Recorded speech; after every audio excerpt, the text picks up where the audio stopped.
Hello, magandang hapon. Oy, shout out sabi ni Renji Jaired. Good AM boss. Pabati naman sa napakaganda at mabait na asawa na si Kim Delantar. 34th birthday, July 10. At sa bait-baitan kong anak na si Eiko Amery Delantar. 14th birthday, July 18. Hello, happy birthday Ma'am Kim Delantar tsaka si Eiko Amery Delantar. 14 ka na. From Papa Renji Jaired ba o Jired? Kung anong basa. Sino pa ba? Ito matagal na ito si Ma'am Ann S. Sorry ha. Happy birthday daw na si Sir Randy Estioco. Si Yusun kapatid. 'Di ba? Mabait daw na kuya niya si Sir Randy Estioco. Birthday ngayon, July 12. Sabi ni Ma'am Ann S. Sino pa? Anyway, wait lang ha. Ano ba itong pinasa sa akin? Okay. May raraakan akong video dito. Unahin ko to, no? Natatawa ako dito, men. Ito ay galing kay Mayor Belen Fernandez. Mayor ng ano ba ito?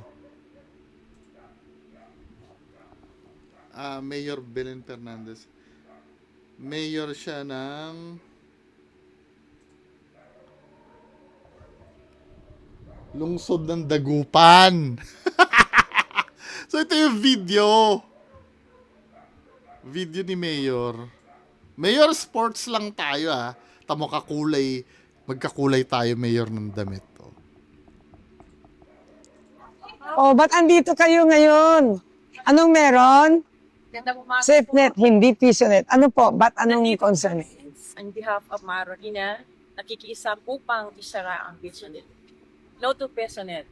Go for SafeNet. Ito ay para sa kaligtasan ng aming mga anak, lalong-lalo na kaming mga magulang, upang ligtas sila. Sa peso-peso po, naghihirap po ang kalagayan ng ating mga anak. Kasama nilang, mahirap po makita sila na hindi sa magandang sitwasyon.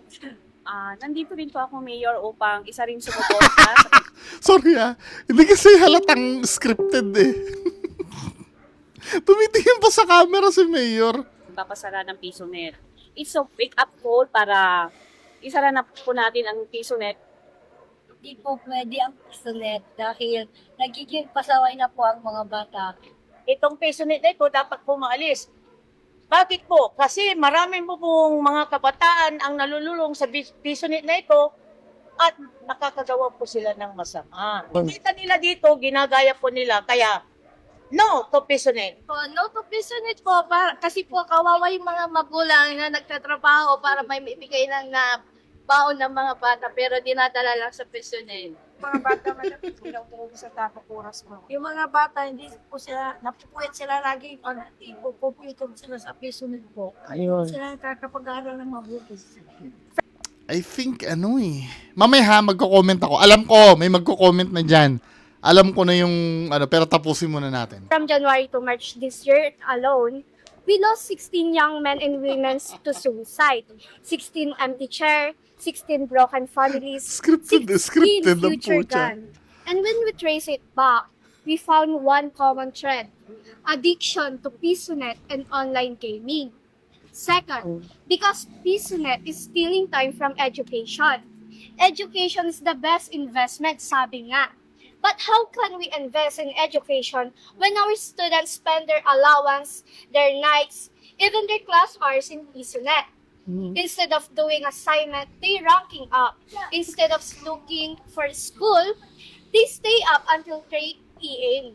Instead of talking to parents, Ano? they talk to strangers online. Ano na? They stay up until 3 p.m. 3 EM. Instead of talking to parents, they talk to strangers online. We are raising a generation that knows how to play games, but does not know how to face real life. Third, because PSUNET is damaging the mental health of our youth, as like me. Many of these games promoted anger, violence, self-harm, and isolation. When they lose, they get angry. When they win, they want more. When they When they win, can't play, they get depressed. Pag ang tatanungin nyo, mga kabataan, mga nanay, mga tatay, ayaw ho nila talaga yung PSUNET. So, ang desisyon po ng Sangguniang Panlunsod, based sa kanilang ordinansa, at ganun din po bilang mayor, obligasyon ko rin i-implement ang anuman ordinansa na meron sa ating syudad. So, sabi ko nga, tinatawag ko ng atensyon ang lahat ng mga may-ari ng PSUNET, isara nyo na po. Huwag nyo na pong hintayin na pupunta ko kami yung team na magko-close ng inyong PSUNET. Isipin na lang natin yung tulong natin sa mga bata na hindi po sila makakaroon na hindi magandang bisyo. At recently po, meron isang bata rin na nabigyan ng challenge, nabigyan ng task. At alam natin, dahil yung mga bata po ay vulnerable, ang ginawa naman sa kanya, pinaipon niya po lahat ng ihi niya at hindi natin maintindihan kung bakit. And at the same time, nagkagastos-gastos po yung bata, halos maubos yung savings ng kanyang magulang sa kanya. Sa pagbabayad niya po, siguro na ma-level up niya na skill para sa kanya. So, sa mga magulang po, magtulungan po tayo. Iwas PSUNET natin ang ating mga anak. Sa mga cellphone naman po, bantayan nyo rin po na huwag sanang pumasok sa kanilang cellphone yung mga gaya ng Roblox, gaya ng Gorbox, at marami pa pong iba. Bantayan po natin ang ating anak, huwag po natin silang pagalitan agad, huwag po natin silang sigawan, kausapin po ng ating mga anak na umiwas po sa mga games na ganon. Pag yan ay gagawin natin lahat, bawat pamilya, ang ating gobyerno, ang lahat ng civil society ay nagtutulungan. Ang ating mga national government agencies, palagay ko may pag-asa pong magbago. At mahinto na po yung mga nangyayari, na gaya mga suicide cases, and then yung mga abuse sa sex at marami pa hong iba. So pati mga absences po sa eskwelahan, yung mga late na pag-uwi nila sa kanilang bahay, yan ang complaint po ng karamihan ng tatay at nanay, lalong-lalo po yung mga income nila ay sakto lang po sa pagtulong ng kanilang anak sa pagpasok ng school.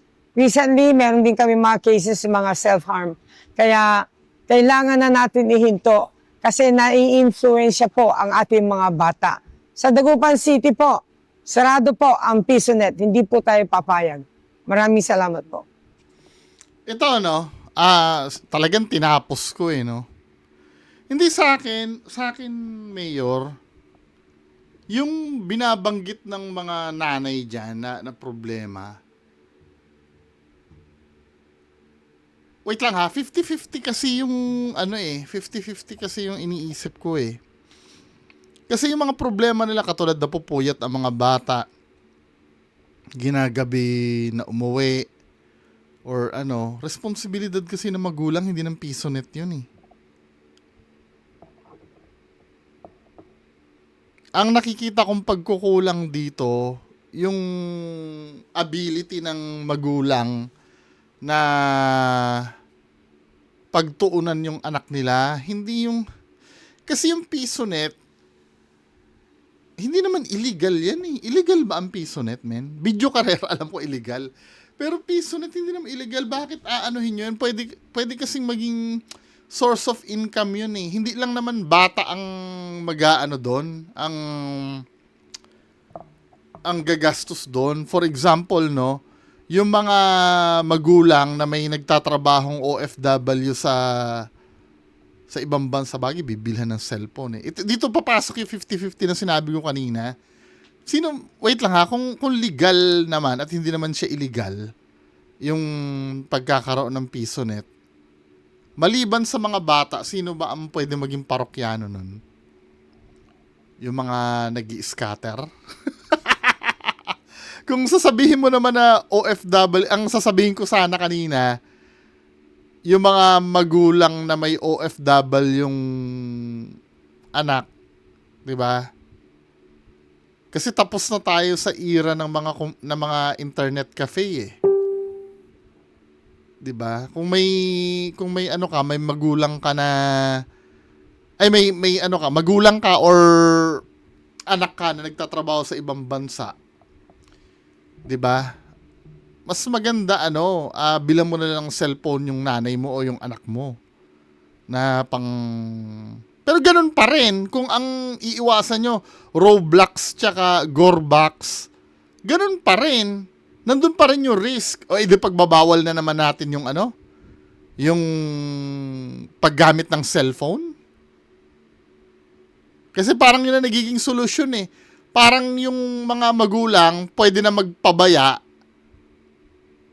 basta alisin na lang yung PisoNet na yan. Hindi pa rin matatapos yan.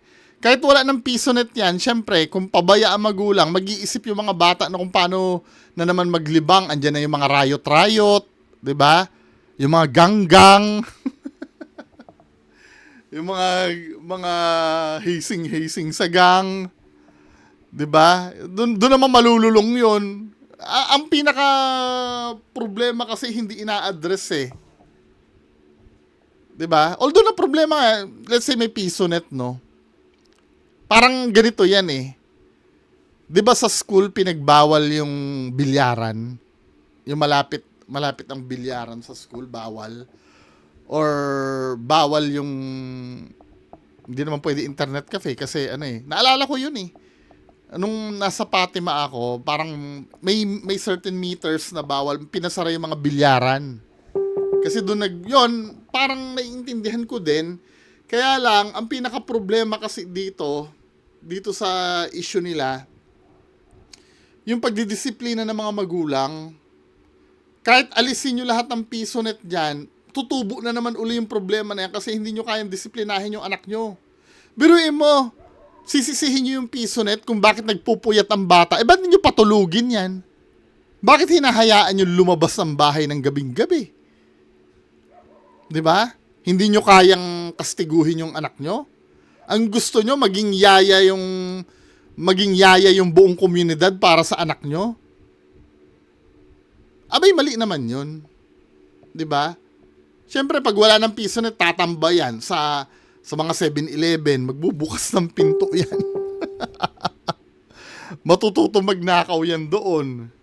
'Di ba? Come on.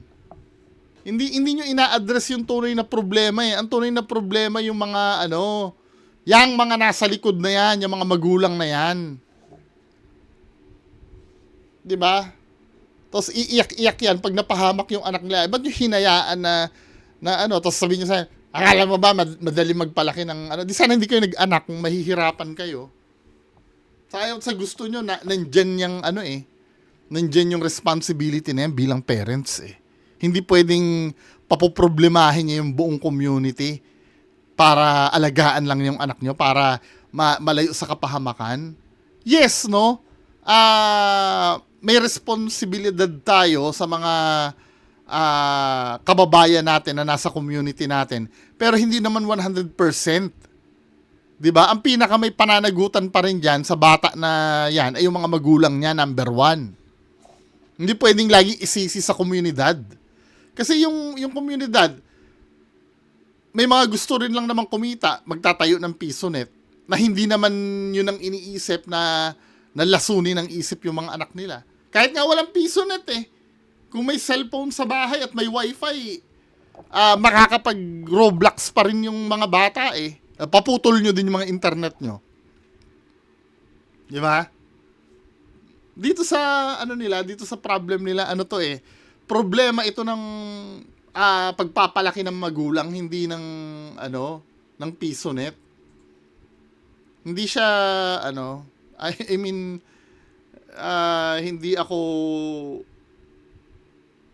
pabor dun sa hakbang. Tapos meron pa nagdidikta doon na yung nagbabasa na studies ganyan. Halatang scripted na may binabasa. 'Di ba? Para bang yung mga magulang, walang pagkukulang yon. Ang sinisisi lang yung PisoNet. Diba? Anyway, next issue. Ito yung pagkakahuli kay William Core. Ito yung manyakol na yung manyakol na yung serial manyakis. Ito nahuli. Nakapulis kami.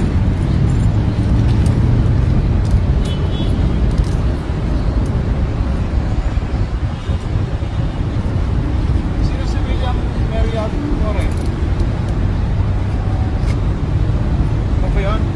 Ito na, ito. Pinakita yung yung nakakuha ng reward, no? Nasa plastic yung pera. Sarap. 600,000 yata, no? Mamaya tingnan natin sa news, ha? Wala pa bang sa pulis ha? Mga kaibigan kami. Nagtatrabaho lang kami. Nagtatrabaho lang namin namin investigasyon. Okay. Ikaw tayo ka na. Malayo ako tayo ni William. Malay lang.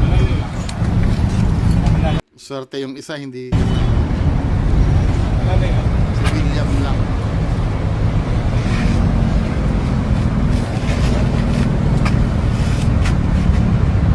Harap sa akin si William.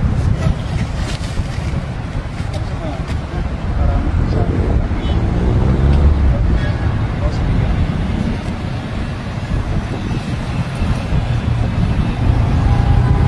William, ito mo aming dinarapit sa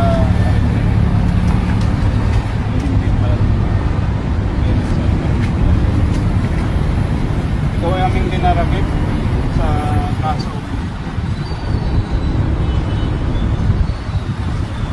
rate under Article 266 Paragraph 1 in relation to Article 266-3 Paragraph 5 Paragraph 1 of the revised criminal code, no?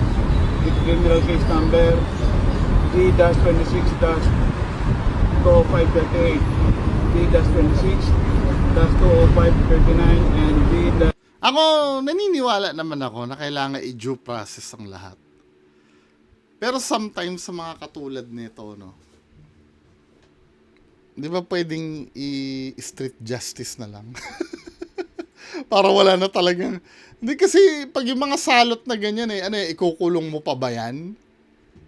Pakakainin pa yan? Ibabawas pa do sa tax na Tingnan natin ha, William Core. Arestado. Tingnan natin.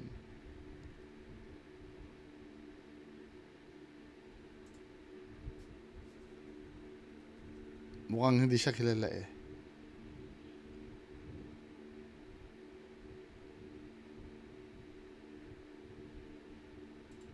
Ito. Manyak na holdapper daw. Naaresto na ang isang lalaki sa Pampanga na notorious sa pangmomolestya ng mga babae. Ang mga nabiktima nito humarap din sa mga pulis. Narito ang frontline report.